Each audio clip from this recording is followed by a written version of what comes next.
আসসালামু আলাইকুম। সবাই কেমন আছেন? আশা করি সবাই অনেক ভালো আছেন। আজকে আমরা একটু মানিকগঞ্জ যাচ্ছিলাম আমার বোনের জন্য কয়েকটা টেস্ট পেপার কিনতে। আমাদের এইদিকে রাস্তাটা অনেক খারাপ, তাই গাড়ি চলে না।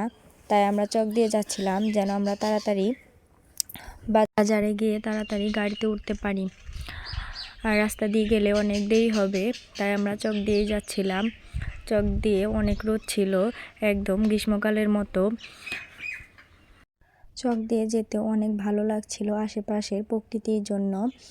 আর আমি বরকাটা এভাবে উঁচু করে যাচ্ছি, তাই কেউ কিছু মনে করবেন না, কারণ এই ঘাসের মধ্যে অনেক কুয়াশা ছিল, সেগুলো বরকায় লেগে যাচ্ছিল, তাই আমি একটু বরকাটা উঁচু করে যাচ্ছি। এখান দিয়ে আবার নতুন করে কফি লাগানো হয়েছে, এগুলো দাম ভালোই পাবে সে আশায় কৃষকরা লাগিয়েছে। এখান দিয়ে অনেক শাকসবজি চাষ করা হয়। আমাদের এই অঞ্চলে শাকসবজি অনেক বেশি চাষ করা হয়। এইখান দিয়ে অনেক টমেটো গাছ লাগিয়েছে, কিন্তু এখনও টমেটো ধরেনি। সামনে পটল ক্ষেত আছে, পটল ক্ষেত দেখতে কিন্তু অনেক সুন্দরই লাগে। তারপরে পটল ক্ষেতের মাঝখান দিয়ে টমেটো লাগিয়েছে। আর এই পাশেও অনেক কফি চাষ করেছে, সেগুলো কয়েকদিন পরে বাজারজাত করা যাবে। অনেক সুন্দর লাগছিল কফিগুলো। পটল গাছগুলো নষ্ট হয়ে গিয়েছে, তাই এর সাথে টমেটো গাছ লাগিয়ে দিয়েছে। এই কফি গাছগুলো অনেক বড় হয়ে গেছে, আর কয়েকদিন পরে কফি চলে আসবে। আর পাশ দিয়ে তামাক গাছ লাগিয়েছে, আর এখান দিয়ে লাউ জাংলা দিবে, সেই জন্য বাঁশ গেড়ে রেখেছে। আমরা হাঁটতে হাঁটতে এখন রাস্তায় চলে এসেছি, গাড়ির জন্য দাঁড়িয়ে রয়েছি, কিন্তু একটাও গাড়ি আসছে না। তাই আমরা আবার হাঁটা শুরু করলাম। একচোটে বাজারে গিয়ে গাড়িতে উঠবো। একটু পরেই বাজারে গিয়ে আমরা একটা রিক্সা পেয়ে যাই, সেটাতে করেই এখন আমরা মানিকগঞ্জ চলে যাচ্ছি। সামনে সুন্দর একটা মসজিদ আছে, সেই মসজিদটা আমার কিন্তু অনেক ভালোই লাগে। এই মসজিদটা কিন্তু অনেক সুন্দর দেখতে। সবাই মাশাআল্লাহ বলে দিবেন, মসজিদটা কিন্তু অনেক সুন্দর দেখতে ছিল। তারপর আমরা মানিকগঞ্জ চলে এসেছি। আমাদের মানিকগঞ্জ শহরটা কিন্তু আগের থেকে অনেক সুন্দর হয়েছে এবং উন্নত হয়েছে।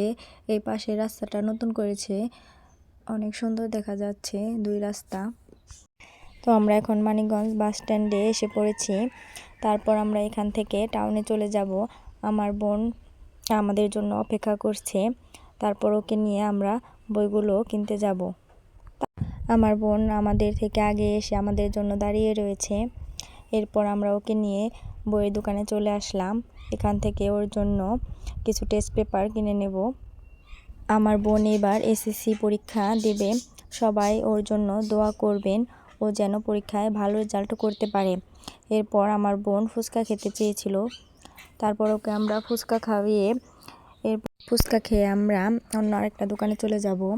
আমার বোন বলতেছিল তার এক জোড়া জুতা লাগবে, সেটা কিনে দেওয়ার জন্য এখন আমরা সবাই যাব।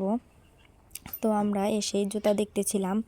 আমার বোন প্রথমে এই জুতাগুলো নিতে চেয়েছিল, তারপর ওর এগুলো পছন্দ হয়নি, ও একটা পছন্দ করে রেখে গিয়েছিল, এখন ওইটাই কিনে দিতে বলতেছে। পরে আর কি করব, ওর পছন্দের জুতাটাই ওকে কিনে দিলাম। দোকানের ভাইয়াটা অনেক ভালো ছিল, আমাদের অনেক সুন্দর করে জুতাগুলো দেখাচ্ছিল। তারপর আমরা এই জুতাগুলো আর নিইনি, পরে ওর পছন্দেরটাই নিয়ে নিলাম। এই যে গোলাপি কালারটা ওর পছন্দের জুতা ছিল, তারপর আমরা এই জুতাটাই নিয়ে নিয়েছি ওর জন্য। এই দোকানের সব জুতাগুলো অনেক ভালো ছিল এবং এদের ব্যবহারও অনেক ভালো ছিল। বাচ্চাদের জন্য অনেক সুন্দর সুন্দর জুতার কালেকশন ছিল। এই দোকানের সব জুতাগুলোই অনেক সুন্দর ছিল, আমার অনেক পছন্দ হয়েছে। তারপর আমার বোন ওর পছন্দের জুতাটা নিয়ে নিল। এরপর আমরা বাড়ি চলে যাব।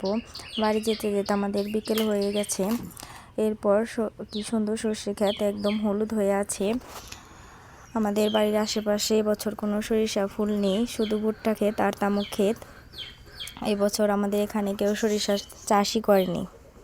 তো সবাই ভালো থাকবেন, সুস্থ থাকবেন, আর আমাদের জন্য দোয়া করবেন। আল্লাহ হাফেজ।